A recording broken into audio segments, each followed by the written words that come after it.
E hoje foi dia da nossa seleção nacional jogar no Estádio do Dragão.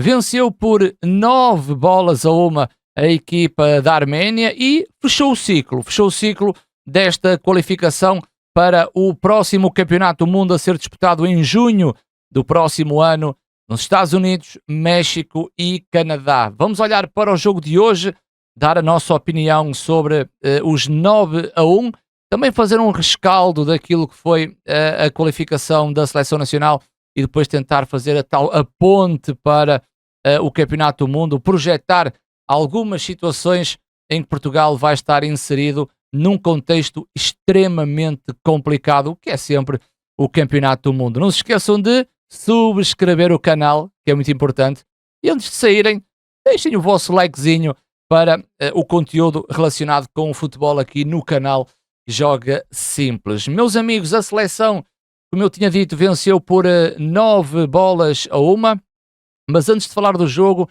vamos então fazer o rescaldo desta qualificação. Ainda há jogos a decorrer, estamos no intervalo da Itália, que está a vencer aqui a Noruega por 1-0, e outros jogos já finalizados.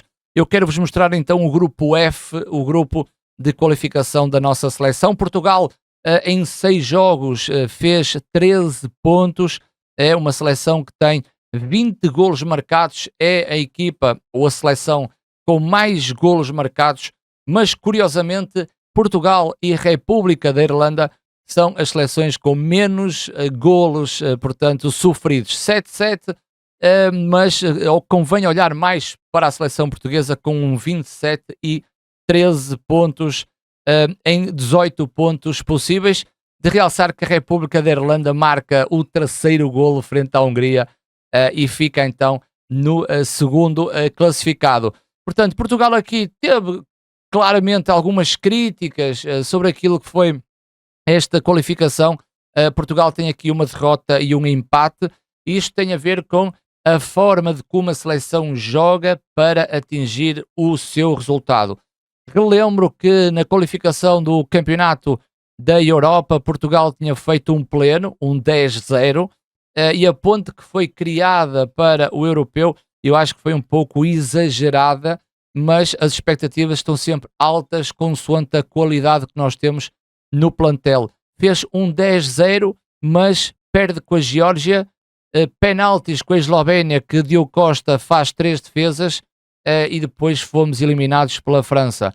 Portanto, uma ponte ao ser criada para um campeonato de uma fase final da Europa e do mundo, é extremamente importante que a nossa seleção não fez um pleno com um grupo bastante acessível e contou com uma derrota e um empate, ou seja, talvez baixar um pouco as expectativas, mantendo esta qualidade no seu plantel para aquilo que será o Campeonato do Mundo, porque o contexto é muito diferente do Campeonato Europeu, que envolve equipas de vários continentes, africanos, asiáticos, América do Sul. É um contexto bastante diferente. Mas de realçar algumas críticas para Roberto Martínez e a nossa seleção portuguesa. À cabeça o empate, Portugal empatou com a Hungria. Eu estava presente no estádio e foi um balde de água fria e este empate com a Hungria. E depois a vergonha que foi em Dublin. Eu próprio fiz um vídeo bastante crítico desta seleção portuguesa, é a derrota frente à República da Irlanda. Depois Portugal acabou por vencer os seus jogos e acabou por trazer essa expectativa do adepto consoante aquilo que foi o jogo e as vitórias da seleção. Seleção que acaba com 13 pontos, claramente com condições de fazer mais e melhor.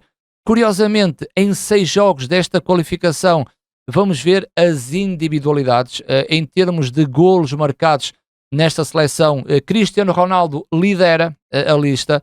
O Cristiano tem 5 golos em 6 jogos, não jogou este último jogo porque está castigado.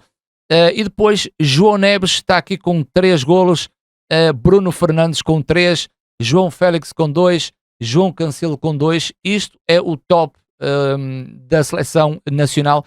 E então dá para... Há mais jogadores nesta lista que nós podemos ver, porque temos aqui a relação de Francisco Conceição, Gonçalo Ramos, Renato Veiga, Ruben Neves e Bernardo Silva. Acabaram também por fazer golos nesta qualificação.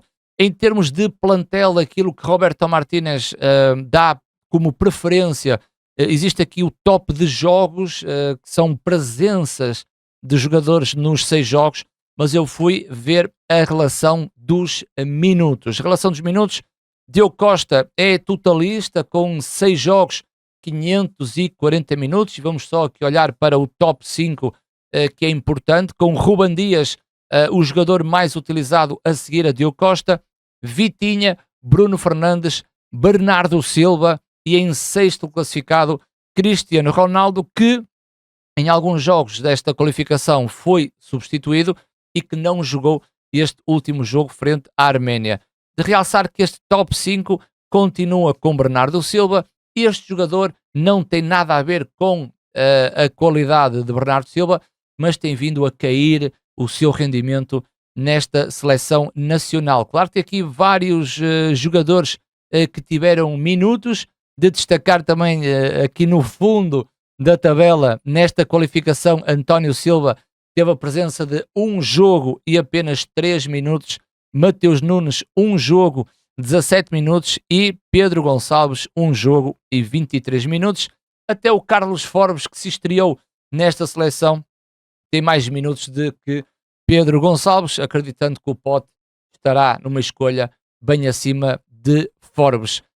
Falando do jogo, e depois criar essa tal ponte sobre aquilo que é a seleção nacional, foi um jogo bastante diferente. Um jogo que Roberto Martínez teria que abdicar do tal médio defensivo. Aliás, para mim, o médio defensivo, se tivesse que jogar na Irlanda, claramente que a minha opção seria Palhinha, e mudava um pouco a forma de jogar, com a linha de 3, com o médio defensivo no meio, mas foi Vitinha. Vitinha hoje teve esse papel em que em muitas situações a seleção nacional, uma primeira fase de construção, usava Vitinha no meio dos centrais, sem, na minha ótica, ter essa obrigação de o fazer, porque a seleção conseguiu hoje ter mais espaço entre linhas do que a própria Irlanda, porque a Irlanda defende muito baixo, a Arménia estende um pouco o jogo na sua vertical e Portugal foi achando espaços.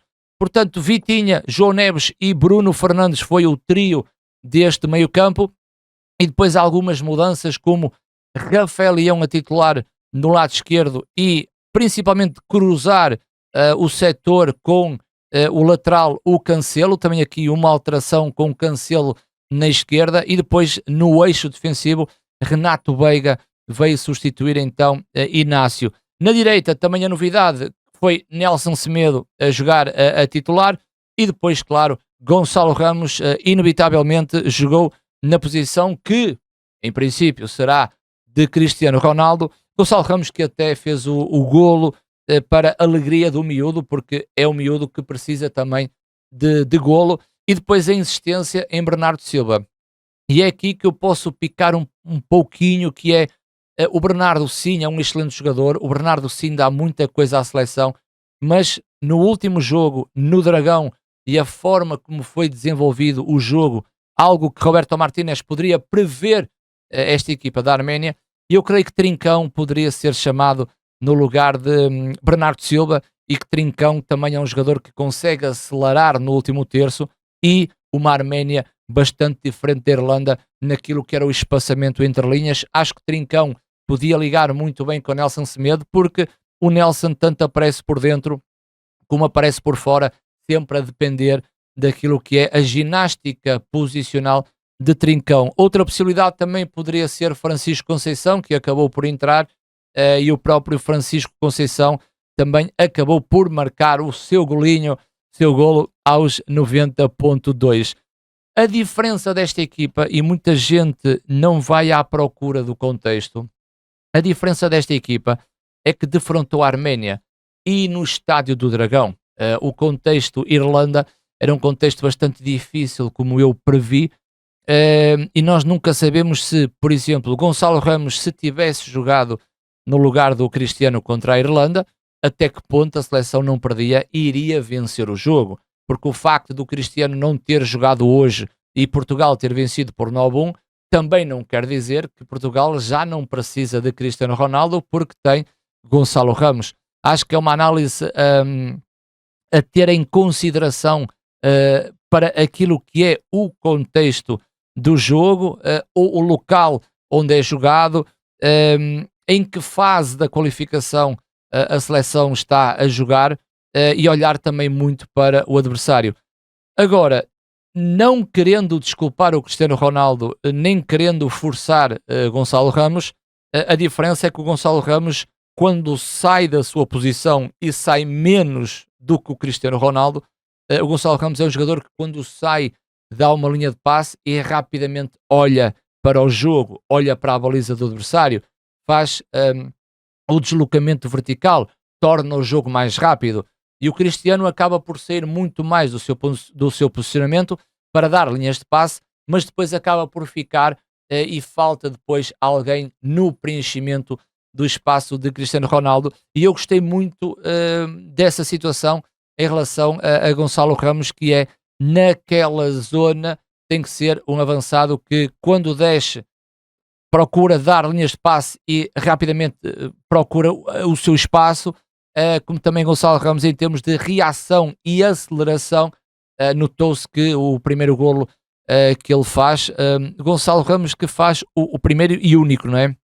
Ao minuto 28, acabou por ter o faro de golo, a reação, a aceleração naquele passe mal efetuado, e o Gonçalo acabou por fazer o golo, o que vai coroar o Gonçalo Ramos naquela posição, o que não quer dizer que esta seleção joga melhor sem Cristiano Ronaldo, até porque o Cristiano em 5 jogos fez 5 golos. Também, se formos para as grandes penalidades, alguém tem que marcar os penaltis.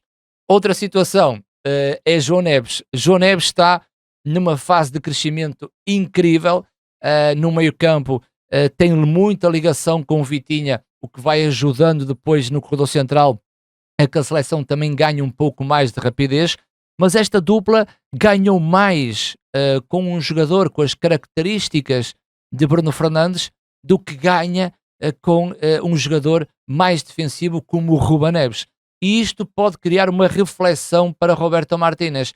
Uma dupla que está habituada a jogar no Paris Saint-Germain tem que criar ligações com um jogador do mesmo setor, e creio que Bruno Fernandes fez também uma excelente exibição. Atenção ao contexto, porque estamos aqui a falar da Arménia. Não quer dizer que a seleção venceu por 9-1, vai arrancar fortíssimo no Campeonato do Mundo, porque os sinais são claros. Com esta equipa, Portugal vai mais longe do que com Nuno Mendes, Cristiano Ronaldo e outros jogadores potenciais titulares desta seleção. Portanto, muita atenção ao contexto dessas situações. O João Neves acabou por fazer também golos com uma boa arte, principalmente o livre direto à baliza do guarda-redes da Arménia. Aquele livre foi muito bem executado, e não me digam que o Cristiano não pode marcar os livros, porque o João Neves executou e muito bem, até porque foi uma excelente oportunidade para mostrar que temos mais um que pode também bater livres, porque para além do Cristiano também temos a situação do Bruno Fernandes, que acaba por marcar os livres. O penalti do Bruno Fernandes também deu aso ali uma pequena picardia com Cancelo, porque o Bruno agarrou na bola e foi ele que marcou o próprio penalti, e ali algumas picardias com o Cancelo. Também foi bonito de se ver. Um jogo que deu para tudo, 9 golos contra um da Arménia. O da Arménia, em termos defensivos, Renato Veiga acabou por falhar ali a cobertura no lado esquerdo. O golo é pelo corredor do Cancelo, que tinha sido, no jogo passado, o corredor do Diogo Dalot, que continua a ser criticado, mas o golo acaba por ser pelo lado esquerdo, em que está lá o Cancelo. Portanto, eu acho que muito mais do que olharmos para a seleção portuguesa e defendermos aquele jogador que para nós é o melhor, eu acho que é muito mais importante olharmos para a seleção e colocar o peso em cima de todos os jogadores, e não andar aqui a picar jogador a jogador, a criticar jogador a jogador, só porque o meu jogador preferido teria que jogar nesta seleção portuguesa. E a seleção portuguesa é muito mais do que o individual. Nós, adeptos, é que criamos o contrário. Nós colocamos, por exemplo, um peso enorme sobre Cristiano Ronaldo, E eu acredito que não faz sentido nós colocarmos esse peso, porque quando joga, joga mal é criticado, quando sai é um alívio porque a seleção ganhou, mas quando ele sai e a seleção não ganha e joga mal, as pessoas já não falam e andam sempre eh, nesta contramaré sobre aquilo que é o mais importante, que é a seleção de todos, e muito mais importante a crítica sobre o Roberto Martínez do que qualquer crítica sobre um jogador da seleção portuguesa. Se jogar Ruben Neves, se jogar Cancelo, se jogar Dalot, se jogar o Cristiano ou o Gonçalo Ramos, esta é a seleção de todos nós e vamos sempre apoiar a seleção com ou sem qualquer jogador, porque isto faz parte de gerações. Eu sou da geração que o Cristiano Ronaldo não jogava nesta seleção e eu continuava a apoiar esta seleção. E espero eu no futuro que quando o Ronaldo não estiver outra vez, porque se vai retirar um dia, eu vou claramente apoiar esta seleção portuguesa. Independente se o jogador joga no Porto, no Benfica, no Sporting, eu vou sempre apoiar esta seleção. Agora vou malhar mais, e desculpem-me o termo, entre comas, vou malhar mais, claramente, no nosso selecionador, porque há muita coisa que eu não concordo, mas é somente a minha opinião. Foi um festival de golos, a seleção portuguesa acabou por cumprir com o seu objetivo, que era ficar na primeira posição, e vou deixar depois mais comentários mais para a frente, porque eu presumo que até junho, que é o campeonato do mundo, e já a partir de março do próximo ano, nós vamos contar com 4, 5 amigáveis, e eu conto depois trazer aqui mais opiniões, falando um pouco de João Félix, falando um pouco do Rafael Leão, um pouco de Trincão, Francisco Conceição, e que vamos ter tempo para falar sobre esta seleção. Agora, só para terminar, que é muito aquilo da ponte, é o transfer, porque nós olhamos para o futebol muito por fora, olhamos para o nome das equipas e das seleções, olhamos para o histórico, para o nome e para os jogadores que essas seleções têm e vamos logo presumir que na teoria Portugal é superior a esta, na teoria Portugal é superior àquela e depois dentro de campo temos respostas contrárias àquilo que é o nosso pensamento, começando no Qatar. Portugal é afastado por Marrocos, uma equipa africana, contra Marrocos, em que no contexto apareceram jogadores como Amrabat, como Neziri, o ponta de lança, que explodiram, e hoje em dia pergunto-me onde é que eles estão, né? Tirando o lateral direito do Hakimi, onde é que eles estão, não é? Passado estes anos todos, e é um contexto extremamente favorável a seleções que na Europa, se não tiverem essa concentração, é claramente outros atributos que eles vão buscar. As seleções africanas muito mais físicas, mais fortes nos duelos, a seleção sul-americana, algumas muito técnicas e com uma aceleração e uma rapidez muito acima da média, também com essa agressividade e essa forma de querer sempre mais. Tens depois as asiáticas que apenas tecnicamente são muito interessantes, mas são equipas mais benevolentes, mais fofinhas, uma mentalidade mais clean, mas tecnicamente muito boas.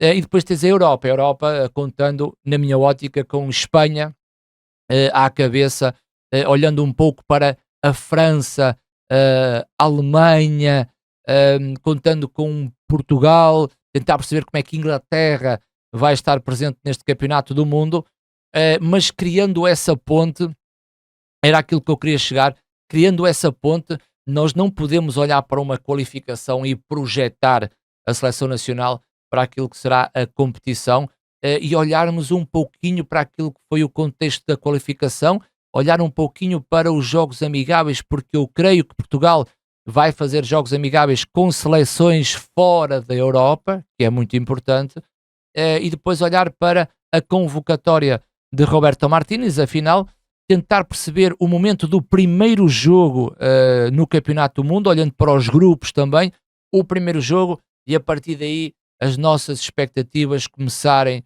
a serem elevadas, não olhando aqui para este exemplo que me lembrei agora, porque a Argentina perdeu o primeiro jogo com a Arábia Saudita e depois foi campeã do mundo. Portanto, mas podemos olhar para a seleção, criar essa ponte para o Campeonato do Mundo, porque o contexto do Campeonato do Mundo é extremamente diferente e muito mais difícil do que um campeonato da Europa. Portanto, uma boa vitória para a seleção portuguesa.